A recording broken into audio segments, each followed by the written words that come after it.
শুভ সকাল। কেমন আছো সবাই? আশা করি সবাই ভালো আছো আর সুস্থ আছো। তো আজকের সকালবেলা 1 কাপ করে লাল চা দিয়ে শুরু করলাম। গতকালকে মাংসতে দেওয়ার জন্য অনেক আদা নিয়ে এসেছে একসাথে, কিন্তু সবটা তো আর দেওয়া হয়নি, তাই একটু করে লাল চা দিয়ে খাবো বলে রেখে দিয়েছি। আর আদা থাকলে তবেই কিন্তু লাল চা খেতে ভালো লাগে, আদা হোক বা লেবু চা হোক। কিন্তু সকালবেলাটা লেবু চাটা নাকি না খাওয়াই ভালো।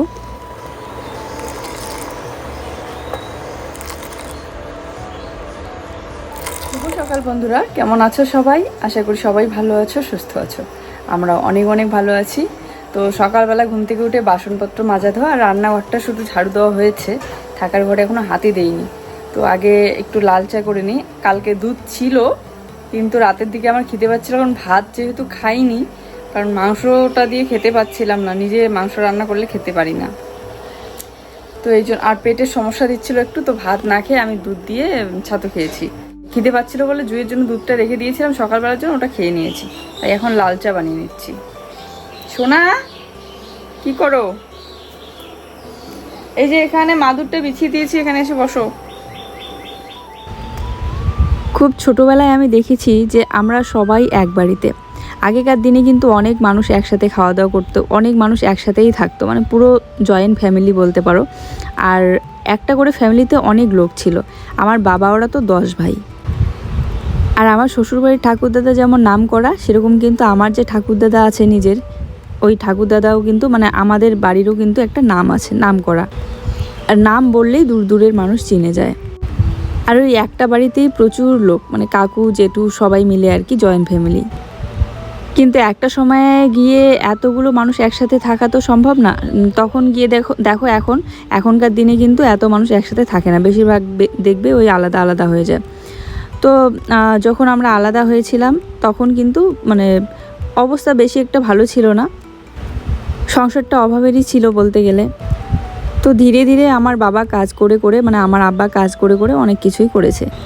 তো তখন দেখতাম আর কি, কেউ আসলে পরে তখন দুধ চা বানানো হতো, কিন্তু তাছাড়া বাড়িতে সবসময় লাল চাই আমরা খেতাম বেশিরভাগ সময়টা লাল। কিন্তু এখনকার দিনে যেটা দেখবে, আত্মীয় আসুক বাড়িতে আর নিজের জন্যই হোক, সবসময় দুধ চাটাই মানুষ খায়। দেখো একবার চাটা খেয়ে কেমন লাগে, ভালো হয়েছে না চাটা? আদা চা বলতে চাই। তো এই কয়েকদিন থেকে কিন্তু প্রচণ্ড গরম পড়ছে, সেরকম আজকেও। তো ভাবলাম আজকে জুইকে আর স্কুলে দিয়ে পাঠাবো না, কারণ কাল এত গরম পড়েছে, তবুও গিয়েছে।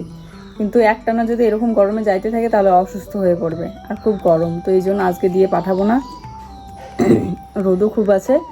তো এই যে সকালবেলার 1 কাপ করে আদা চা, চাটা দেখো কত সুন্দর হয়েছে, আর খেতেও ভালো হয়েছে। হ্যাঁ,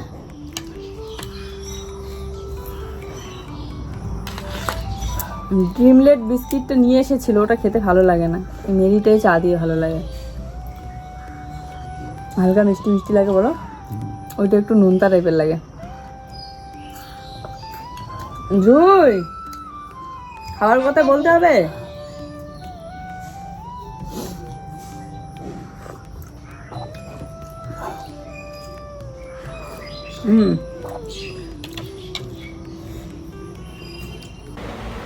আমি দেখেছি কি বলতো, সকালবেলা উঠেই যতই তুমি অন্য কিছু খাও না কেন, অন্য কিছু না খেয়ে যদি সকালবেলা একটু 1 কাপ চাও যদি খাওয়া যায়, হ্যাঁ খিদেটা হয়তো তাড়াতাড়ি পায়, কিন্তু কাজকর্ম করার একটা আলাদা এনার্জি থাকে। তো যাই হোক, চাটা খেয়ে নিয়ে এদিকে মেয়েকে পড়তে বসিয়ে দিলাম। একটু পরে ওকে ছাতু দিয়েছিলাম।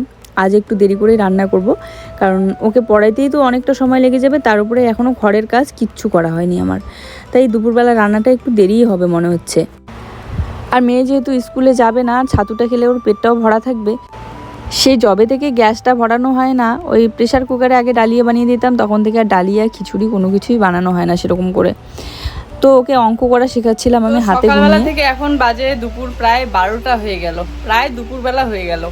আমি এখনও কিচ্ছু কাজ করিনি, শুধু রান্নাঘরের কাজগুলো হয়েছে। তারপরে ওই যে সকালবেলা খাওয়া দাওয়া করলাম, আবার নোংরা হয়েছে রান্নাঘর, এখন আবার পরিষ্কার করব। তার আগে ঘরটা গুছিয়ে নিই। বাবা, ঘরে যে গরম পড়ছে, ভাপ বেরোচ্ছে, একদম থাকাই যাচ্ছে না এখানে। এই যে ফ্যানটা উল্টো সাইডে ঘোরানো, খুব গরম লাগছে। মশারি এখনো খুলিনি। কি গরম, যতক্ষণ জানালা খুলবো না, বিছানা গোছাবো না, আরও থাকা যাচ্ছে না। আর যাই করি, এখন তো রান্নাঘরটা আমার আলাদা হয়েছে, তাই সকালবেলা উঠেই আগে রান্নাঘরের কাজগুলোই করি। আর করতেই লাগে, কারণ আগে বাচ্চাকে খাবার দেওয়া, আমরা নিজে কিছু খেয়ে নেই সকালবেলা, কারণ যেহেতু ভাত রান্না করতে অনেকটাই দেরি হয়ে যায়। তো রান্নাঘরটা পরিষ্কার না করে তো আর কোনো কিছু করা যায় না, তো এই জন্য রান্নাঘরটা আগে পরিষ্কার করে নিই। আর বাসনগুলো টুক করে মেজে ধুয়ে নিয়ে এসে ঝাড়ু দিয়ে ওদিকে খাবারটা রেডি করি। আগে ওই এক ঘরেই ছিল সব কিছু, রান্নাঘরটাও ওই থাকার ঘরেই ছিল। তো তখন কি হতো যে আগে পুরো ঘরটাই কমপ্লিট, ঘরের কাজ কমপ্লিট করে তারপরে আমাকে রান্নার জন্য কিছু করতে হতো। তো এখন ঘরটা থাকলে থেকে যায়, সবার শেষের দিকে করি আমি। লক্ষ্য করে দেখলাম মাঝখানে কয়েকটা মাস আমি জুইকে ঠিকমতো পড়াইনি পরীক্ষার আগে আগে, বিশেষ করে পরীক্ষার সময় তো ওর খুবই জ্বর ছিল।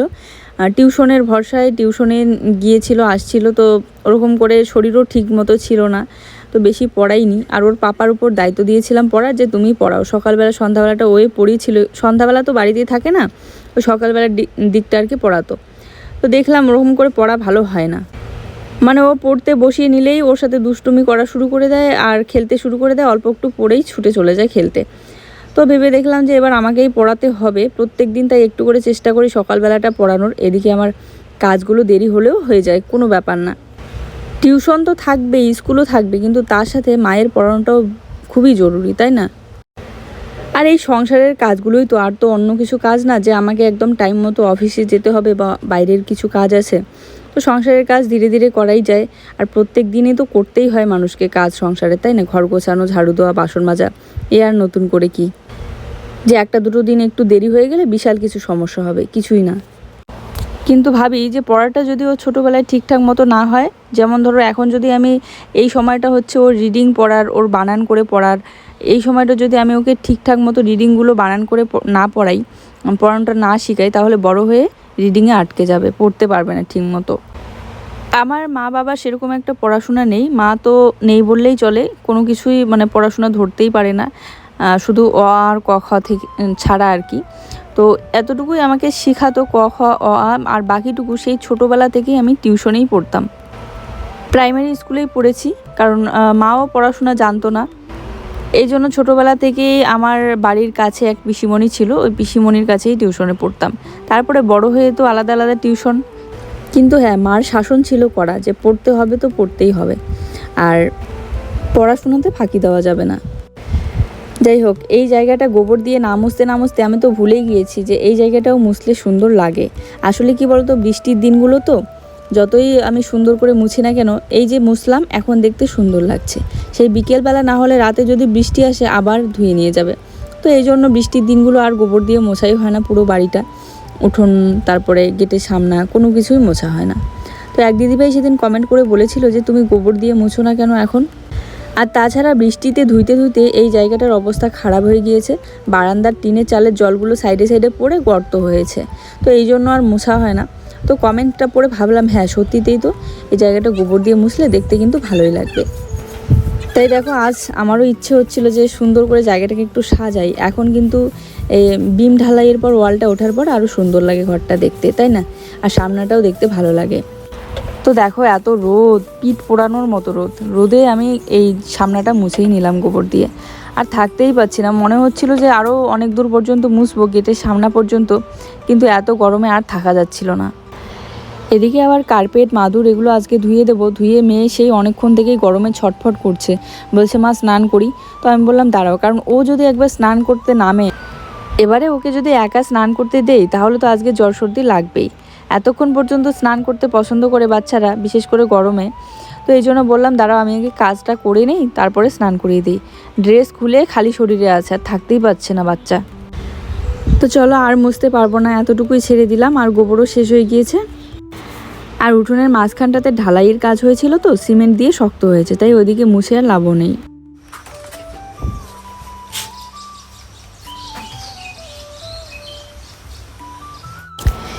এই দেখো, আজকে জুই সোনা কিছুতেই কলের পাড় থেকে একদম সরছে না। আমি যেখানে যাচ্ছি ও সেখানে যাচ্ছে, কলের পাড়ে এসে বসে আছে। আমি এতগুলো কাজ করলাম, এখানে ধোয়াধুয়ি করলাম, ও এখান থেকে এক ফোঁটা নড়ছে না। বলছে স্নান করব, আবার নদীতে যাইতে যাচ্ছে। এখন তো কার্পেট আর মাদুরের সব থেকে বেশি প্রয়োজন। গাছতলায় বসো আর যেখানেই বসো, মাটিতেই বসতে ভালো লাগে। তো এই জন্য কার্পেট আর মাদুর এগুলো ব্যবহার করা খুব হচ্ছে। যেমন খাইতে বসি আমরা, তবুও এই কার্পেটটা বাইরে বের করে নিই, আবার এমনিতে বই পড়তে বসলেও বাইরে বের করে নিই। তো আর ঘরের ভিতরে রাখলে কি হয়, বেশি একটা নোংরা হয় না, ধুলাবালি ভরে না বেশি একটা, কারণ সিমেন্ট দিয়ে অনেক দিন মুছেছি, শক্ত হয়েছে। এবারে বাইরে ঠেরে বের করলে তাড়াতাড়ি মাটিতে নোংরা হয়ে যায়। দেখো কত পরিমাণে নোংরা বেরোলো। সার্ফের জলে পা দিয়ে কেচে কেচে একদম ভালো করে ধুয়ে দিলাম।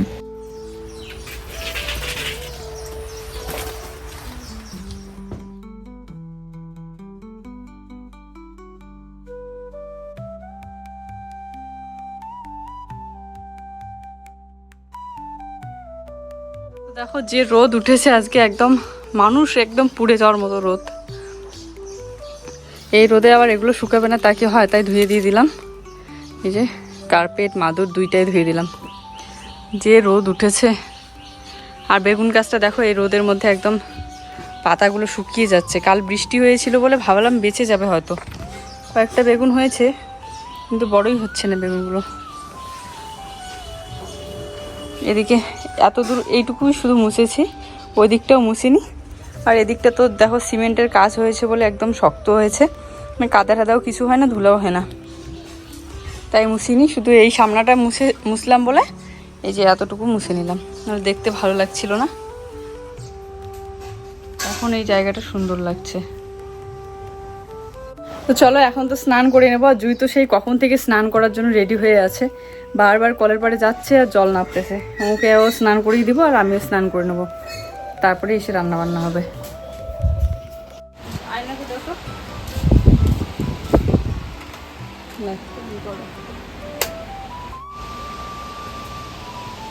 স্নান করে এসে সবাই পুজো দিলাম, তাতেই এই অবস্থা। এই যে শেষ, কি গরম। ফ্যানটা এদিকে ওই সাইডটাতে পুজো দিলাম, ওই সাইডে আবার বেশি গরম।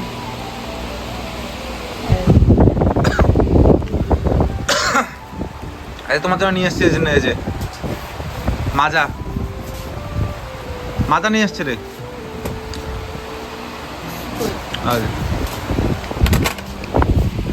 আর একটা বাচ্চা খাবে নাকি? বাচ্চাটা খাবে। তো এখানে এই যে ভাত বসিয়ে দিলাম, ভাত ডাল করব আর হচ্ছে ঢেঁকি শাক ভাজা। এই যে ডালটা ভিজিয়ে রাখলাম, এই গরমে মুসুর ডালেই বেশি ভালো লাগে অন্য সবজিগুলোর থেকে। ডাল আর তার সাথে যদি লেবু থাকে, আর ওই যে নদীর পাড় থেকে, নদীর পাড়ে একটা গাছ নাকি আছে, প্রচুর লেবু হয়, সেখান থেকে কয়েকটা লেবু নিয়ে এসেছে বড় বড়। এই লেবুগুলোর কিন্তু সেন্ট দারুণ।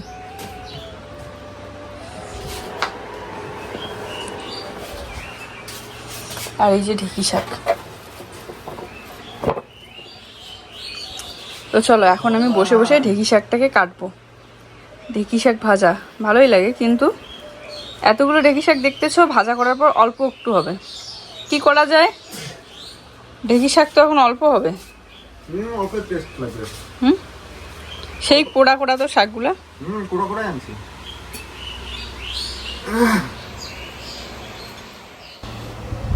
দেখো কত জায়গায় থেকে ঢেঁকি শাক পাওয়াই যায় না, আমাদের এখানে কি পরিমাণে ঢেঁকি শাক, আর একদমই কোড়া দেখে। আর এই কোড়াগুলোই খেতে কিন্তু বেশ ভালো লাগে, আর কতগুলো পাতা সোজা টাইপের থাকে না, ওইগুলো বেশি ভালো লাগে না। নাচের ক্লাসে নিয়ে যেতে হবে, কারণ প্রত্যেক দিন যেতে বলে স্যার মঙ্গলবার করে, কিন্তু একদিনও আমি যেতেই পাই না। প্রত্যেক দিন যেতে বলে, কারণ কাজ থাকে বিকেলবেলাটা, আর ও যায়, তো এই জন্য আমি যাই না। আর গিয়ে না হলে বসে থাকতে হয়, তাছাড়া আমি এমনিতেই নাচ করতে পারি না, কি শেখাবো ওকে। ঠান্ডা খাচ্ছ? ওইটুকু ঠান্ডা কতক্ষণ ধরেই খাচ্ছে। আজকে তো অনেকক্ষণ স্নান করলাম মজা করে করে। দেখো তো হাতে সময়টা কোথায় পেলাম ভয়েসটা দেওয়ার। এডিট তো সেই ঘুম থেকে উঠেই করে রেখে দিয়েছি, তো এই জন্য আর হচ্ছে দেরি হয়ে গেল ভিডিওটা দিতে গতকালকের। শাকসবজি কাটা বাছা এ আর কি এমন কাজ, কিন্তু ওই যে সময়টা লেগে যায়। তো এই যে একটা একটা করে শাক বাছতে হচ্ছে, কারণ এই শাকগুলোতে আবার সবুজ রঙের অনেক পোকা থাকে, তো এই জন্য একটা একটা করে ঝেড়ে ঝেড়েই বাছতে হয়। আর তো কাঠারি না নিয়ে আমি হাত দিয়ে শাকগুলো বেছে নিচ্ছি। আমার মনে হয় গ্যাসের তুলনায় ইন্ডাকশনে রান্না করে তুমি আরও অনেক কাজ করতে পারবে রান্না বসিয়ে দিয়ে। কেননা দেখো, এদিকে আমি ডাল বসিয়ে দিয়ে ওদিকে শাক বাছতেছিলাম, ডালটা কিন্তু পড়বেও না, কারণ আমি পাওয়ারটা কমিয়ে দিয়ে রেখে দিয়েছি। ধুয়ে নিয়ে আসলাম, আর এখানে 2টা চাল কুমড়ো শাকের ডগা দিয়েছি, শুধু 2টা। আর এখানে এই যে ডালটা সেদ্ধ হয়ে এসেছে, আমার ডালটা সম্বার দেবো এখন। আর দেখো, আজকে এই ছোট্ট বাসনটার মধ্যে আমি ডালটা বসিয়ে দিয়েছি, তাহলে তাড়াতাড়ি সিদ্ধ হয়ে যাবে। গরমে তো অন্যান্য ডালগুলোর তুলনায় মুসুর ডালটাই সব থেকে বেশি ভালো লাগে। তবে এই 2 দিন ধরেই ডাল বানাচ্ছিলাম এই বড় কড়াইটার মধ্যে। আর এই কড়াইটা ছাড়া তো আমার ইন্ডাকশনে রান্না করার জন্য আর কড়াই নেই। কড়াই তো আছে, এবারে ওগুলো স্টিলেরও না আর নন স্টিকেরও না। তো এক দিদিভাইয়ের কমেন্ট দেখে আমি ভাবলাম যে না, আজকে একটু ছোট্ট বাসনের মধ্যে ডাল বসিয়ে দেখি তো কেমন তাড়াতাড়ি হয়। দিদিভাই বলেছিল যে স্টিলের ছোট্ট বাসনের মধ্যে ডাল বসিয়ে দিবে। ও মা, সত্যিতেই তো খুব তাড়াতাড়ি ডালটা কিন্তু সেদ্ধ হয়ে গেল। তোমাদের কিছু কিছু টিপস সত্যিতেই অনেক কাজে লাগে, আমার অনেক উপকার হয়। ডালটা ফোড়ন দিয়ে নামিয়ে রেখে এখানে শাক বানাবো বলে রসুন আর কাঁচা লঙ্কাটা ভেজে নিচ্ছি তেলে। যে কোনো শাকের মধ্যে কিন্তু আমরা রসুন দেই। আর ডাল হওয়া মাত্র ও একটুখানি গরম ডাল বাটিতে নিয়ে খেতে পছন্দ করে, তাই নিয়ে জুই আর ও খাচ্ছে। সে কি আর বলার কথা যে আমি ওকে ভিডিও করতে বলি না। প্রত্যেক দিনই কিন্তু আমি একবার করে হলেও জিজ্ঞাসা করি যে আজকে ভিডিও দিবে তো, কেন দিবা না, ভিডিও দাও, এরকম করে কিন্তু রোজ রোজ বলি। কিন্তু এবারে ও যদি প্রত্যেক দিন না দেয় আমি কি করব। ও বলে যে রোজ রোজ আমি কি ভিডিও দেব, তাই 1-2 দিন পর পর দেব। মাঝখানে তো কাজের জন্য বন্ধ গেল, ঘরের কাজ চলছিল বলে। এবারে চেষ্টা করলাম অনেক লোনটা নেওয়ার, কিন্তু লোনটা পেলাম না। আর ভেবেছিলাম যে কত সুন্দর করে ঘরের কাজটাকে এগিয়ে নিয়ে যাব, লোনটা হাতে পেলে পরে ধীরে ধীরে শোধ করতে তো লাগবে, কিন্তু কাজটা আমার এগিয়ে যাবে। আর মানে যেন মনে হচ্ছে যেন চোখের সামনে স্বপ্নটা এগিয়েই যাচ্ছে, এরকম মনে হচ্ছিল। তো যাই হোক, কী আর করার। একটা ঘরের কাজ শুরু করলে সবারই তো ইচ্ছে করে যে কত তাড়াতাড়ি ঘরটা মানে কাজটা কমপ্লিট করতে পারি, কিন্তু কিছু কিছু সময় ইচ্ছে থাকলেও উপায়টা আর থাকে না। যাই হোক, এদিকে আমার রান্না প্রায় কমপ্লিটের দিকে। এই দেখো, ডালটা কিন্তু দারুণ হয়েছিল আজকের। আর এই গরমে আমাদের মুসুর ডাল হলে জুইয়ের বাবার দুজনেরই খাওয়া দাওয়াটা ভালো হয়, আমার তো ভালো লাগে।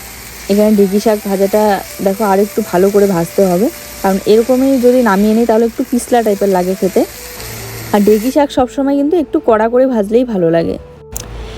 তো এদিকে ভাজাটা বসিয়ে দিয়ে আমি লেবু কেটে নিচ্ছি। একটা লেবু হলেই আমাদের 3 জনের একদম হয়ে যাবে। আর যে বড় সাইজের লেবুগুলো, আর খুব সুন্দর কিন্তু সেন্ট, রসও দারুণ। এই গরমে লেবু ছাড়া আর কথা ভাবাই যায় না, ভাতের সাথে তো লেবু লাগবেই। তো এখন যে খাওয়া দাওয়া করব, ঘরের মাঝখানটাতে ফ্যানের তারটা হয়ে গিয়েছে আমাদের ছোট, নতুন যে স্ট্যান্ড ফ্যানটা সেটার কথাই বলছি। তো ফ্যানটা অন করতে গেলে ফ্যানটা একদম মাঝখানে রাখতে হয়, তো ওখানে ওইটুকু জায়গার মধ্যে বসে খাওয়া দাওয়া করাই যায় না। আর ফ্যান ছাড়া তো খাওয়া দাওয়া করাই যাবে না, এত গরম পড়েছে আজকে। এবার বারান্দার মধ্যে যেখানে বসে আমরা খাই সেখানেও রোদ পড়ছে, তাই ও বলল যে এই রান্নাঘরের মাঝখানটাতেই বসে খাবে আজকে, কেননা এখন তো রান্নাঘরের মধ্যেও বোর্ড লাগিয়ে নিয়েছি। তো ফ্যানটা এখানে দিয়ে অনেক কষ্ট করে একটু খেতে হবে, কারণ জায়গা অনেক ছোট্ট, দেখতেই পাচ্ছ, একদিকে টেবিল, তারপরে একদিকে বেঞ্চ, একদম জায়গা ধরেই না। এই জন্যই ভাবছিলাম যে একটা ডাইনিং টেবিল নিতেই হবে, যাতে কেউ আসলে পরে খাওয়া দাওয়া করতে অসুবিধা না হয়। আর আমাদের তো চলেই যে আমরা যেখানে সেখানে মাটিতে হোক যেখানে হোক বসে খেতে পারি, কিন্তু কেউ আসলে ওভাবে চাপাচিপি দেখতে ভালো লাগে না, মানে ওঠানামা করলে যদি কোনো কিছুতে ব্যথা ট্যাথা লাগে, ছোট্ট যেহেতু রান্নাঘরটা। তো যাই হোক, এখানে ভাতগুলো আমি বেড়ে নিয়েছি সব থালার মধ্যে। জুই আজকে একা হাতে খাবে। ওইদিকে ফ্যানটা নিয়ে এসে সেট করলো, আর ফ্যানটাই তো অর্ধেক জায়গাটা টেনে নেয়, কারণ এত বড় ফ্যানটা। হ্যাঁ, সেরকম একটা নামি দামি কোম্পানির না হলেও ফ্যানের হাওয়াটা কিন্তু বেশ কাজের, মানে এত সুন্দর হাওয়া দেয়। এই কয়েক বছর ধরে সত্যি গরমে খুব কষ্ট করেছি ওই ছোট্ট টেবিল ফ্যানটার হাওয়া। আর আমাদের ঘরে যেহেতু খুব গরম পড়ে, এই জন্য বড় একটা স্ট্যান্ড ফ্যানের প্রয়োজন ছিল, ছোট ফ্যানের হাওয়া দিয়ে চলেই না। যেই ঘরগুলো ঠান্ডা থাকে সেগুলোতে তো চলে যায়। তো বন্ধুরা, এই যে বসে পড়লাম খাওয়া দাওয়া করতে। আর এত গরম পড়েছে, আর আমাদের বারান্দাটায় বসে খাই প্রত্যেকদিন। বারান্দায় আজকে খুব রোদ পড়েছে এই বেলাতে, তো এই জন্য এই ছোট্ট ঘরটার মধ্যে। আর থাকার ঘরে তো বসাই যাচ্ছে না, আর গরমের দিনে ডাল সত্যি খুব ভালো।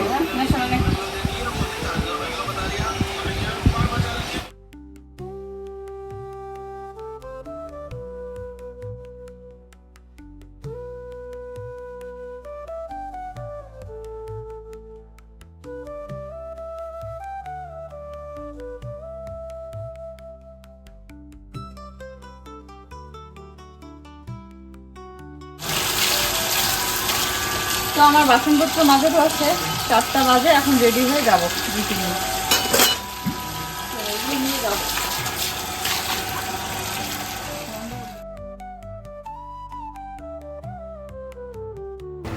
তো এখন বাজে সন্ধ্যা 6টা। প্রত্যেক দিন একটু আগেই ছুটি দেয়, এই জন্য জুয়ের পাপা আগেই একটু নিতে এসেছিলো আমাদেরকে। এত দূর রাস্তা হেঁটে যাবো না আর, কারণ এডিট করা আছে, তাড়াতাড়ি যেতে হবে। তো আজকে একটু বেশিক্ষণ ক্লাস করিয়েছে বলে দেরি হয়ে গেল। তো এখানে বসে আমি শরবত বানাচ্ছি, কি গরম। তো জুইকে নাচের ক্লাস থেকে নিয়ে এসেই একদম ওকে চেঞ্জ করিয়ে দিয়ে খেতে দিয়ে আমি এদিকে সন্ধ্যা দিয়েই এডিট করতে বসেছি। ভয়েস দিলাম, এই যে সবে ভয়েস দিয়ে আপলোড দেওয়া হলো। রাত প্রায় এখন 9টা বাজে, একটু আগে দিলাম। দিয়ে তারপরে জুইয়ের সাথে একটু মানে আড্ডা দিচ্ছিলাম। দেওয়ার পর এই যে ও আসলো বাজার থেকে, শরবতটা বানিয়ে নিচ্ছি লেবু। খুব গরম লাগছে। আর লেবুটার কি সেন্ট, হ্যাঁ কি সুন্দর। দাও দাও দাও দাও, জুইকেও দাও। শোনা আসো, শোনা আসো। লবণ চিনি চিনি।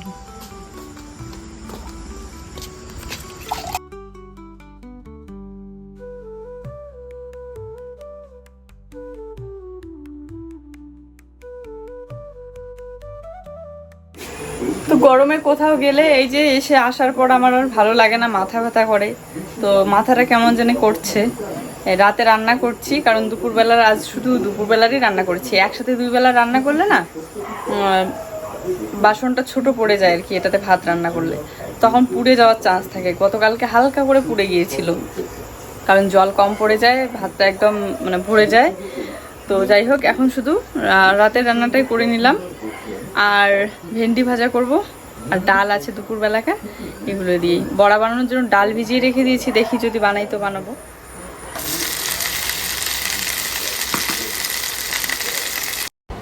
আজকে আবার আমার ওই হাতের ছোট্ট মিক্সচার মেশিনটা চার্জে হচ্ছে না, জানি না কেন। হয়তো পিনটা নষ্ট হয়েছে, না হলে কোনো কিছু। অনেকক্ষণ চার্জে দিয়ে রেখেছিলাম, একদমই হচ্ছে না। ভেবেছিলাম ওটা একটু চার্জ করে নিয়ে মানে মুসুর ডালটা বেটে নিয়ে বড়া বানাবো। তারপরে বড় মিক্সচার মেশিনের জগটা তো বিশাল বড় সাইজের, আর এইটুকু মুসুর ডাল বাটা ভালোভাবে হয়ই না। তো দেখো একটু একটু দানাও আছে মুসুর ডালের। তো ওরকম একটু বেসন, একটু পেঁয়াজ আর কাঁচা লঙ্কা, লবণ, হলুদ দিয়ে মেখে নিয়ে এই যে বড়াটা ভেজে নিচ্ছি। একটু আদাও কেটে দিয়েছি। তবে আমার মনে হয় আদা আর রসুন যদি বড়াতে দেওয়া হয়, কেটে দেওয়ার থেকে যখন মিক্সচার মেশিনে ডালটা বেটে নিই তখনই কিন্তু দিলে বেশি ভালো লাগে। যাক, মুসুর ডালের বড়া তো সবসময় অসাধারণ লাগে, আজকের বড়াটাও দারুণ হয়েছিল। এই যে এই হচ্ছে বড়া, মুসুর ডালের বড়াতে আমি একটু আদা দিয়েছি, ভালো লাগে। রসুন দিলেও ভালো লাগে। বড়াটা দারুণ হয়েছে। আর তার সাথে এই যে ভেন্ডি ভাজা, ভাত, আর এখানে আছে এই যে ডাল দুপুরবেলাকার।